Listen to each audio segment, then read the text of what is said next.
বেহাল মেহেরপুরে সদরের একটি গ্রামীণ সড়ক পাশের পুকুর থেকে নিয়মিত বালু তোলার কারণে রাস্তাটি ভাঙতে শুরু করে। এবছর বর্ষা মৌসুমে দেখা দেয় চরম ভোগান্তি। আশেপাশের ৬-৭ গ্রামের চলাচলের অন্যতম মাধ্যম এটি। আগামী বর্ষায় সড়কের পাশে থাকা বসতবাড়িও ধসে পড়ার আশঙ্কা রয়েছে। দ্রুত সড়কটি সংস্কারের দাবি তুলেছেন স্থানীয়রা।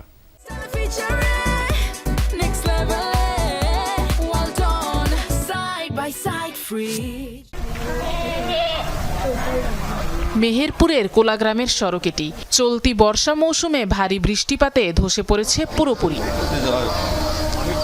কোলা, রায়পুর, খন্দকারপাড়া, নূরপুর, আমদাহ, আশরাফপুর সহ আশপাশের প্রায় ৬-৭ গ্রামের বাসিন্দাদের চলাচল এই সড়কে। ২ বছর আগে পাশের পুকুর থেকে বালু তোলার কারণে এবছর পুরোটাই ভেঙে পড়ায় চরম দুর্ভোগ দেখা দিয়েছে। মাঝে মধ্যেই ঘটে দুর্ঘটনা। গাড়িও আসতে চাই না, আর ভাঙা দেখে ঘুরে চলে যায়, আমাদের তাই হেঁটে যেতে ভয় লাগে। আমার ছেলে মাঠে থেকে আসতে পড়ে গেছিল। দেখেন না, রাস্তা সব বান্ধ, পানি হইলে এক হেঁটু বাতে যায়। এখানে কেউ দেখছি না, মেম্বার বুঝলো তাও হইলা। এখন এখান থেকে গাড়ি বন্ধ, সাইড স্কুল বন্ধ যেতে পারে না। সেদিন একটা মানুষ পড়ে গিয়ে পা ভেঙে গেছে এখানটাই। বিকল্প পথে যাতায়াত করতে অতিরিক্ত খরচ গুনতে হয় পথচারীদের। বৃষ্টির পানি জমে আরও বাড়ে বিপত্তি। সড়কের পাশে থাকা ঘরবাড়িগুলো ভেঙে পড়ার আশঙ্কায় স্থানীয়রা। রাস্তা যে পরিমাণ আপনার ভাঙন ধরেছে, আস্তে আস্তে সব ভেঙে চলে যাবে। যে আমরা বিশাল আতঙ্কের মধ্যে আছি। আশেপাশের লোক সব দিকে এই রাস্তা দিয়ে যাতায়াত করা লাগে। খালপাড়া, তারপরে এদিকে আপনার নূরপুর, এগুলো মানে যত রকই এটা মেন রাস্তা। আর গাড়ি তো যাতায়াত করা সব বন্ধ। পুকুরের লোকও যায়, গ্রামের লোকও যায়, স্কুলের ছেলেপিলেও যায়। পুকুর আলাদের অবসর দেওয়া হয়েছে, তারা খোঁজ খবর নিচ্ছি না, আসছে না, দেখছি না, শুনছি না।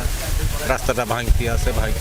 এখানে আমার ঘর আছে, ঘরটা আবার ভেঙে যাবে, কখন কোন সময় পড়ে যাবে বলা যাচ্ছে না। এই পুকুরটা যেভাবে বালি তুলেছে, বালি তুলি একদম সব ভেতরে খোল করে ফেলেছে।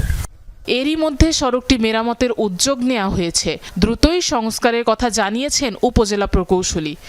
রাস্তাটি আমরা নিচ থেকে মাটি ভরাট সহ উপরে বালি, তার উপরে সাববেস, বেস এবং কার্পেটিং করে আমরা রাস্তা একবারে আমরা পরিপূর্ণভাবে রাস্তা মেইনটেনেন্স করে দেবো এই অর্থ বছর ইনশাল্লাহ। সবশেষ ২০১৮-১৯ অর্থ বছরে ২৭.৫ লাখ টাকা ব্যয়ে সড়কটি মেরামত করা হয়। ভোগান্তি লাঘবে আগামী বর্ষার আগেই সড়কটি চলাচলের উপযোগী করার দাবি জানিয়েছেন স্থানীয়রা।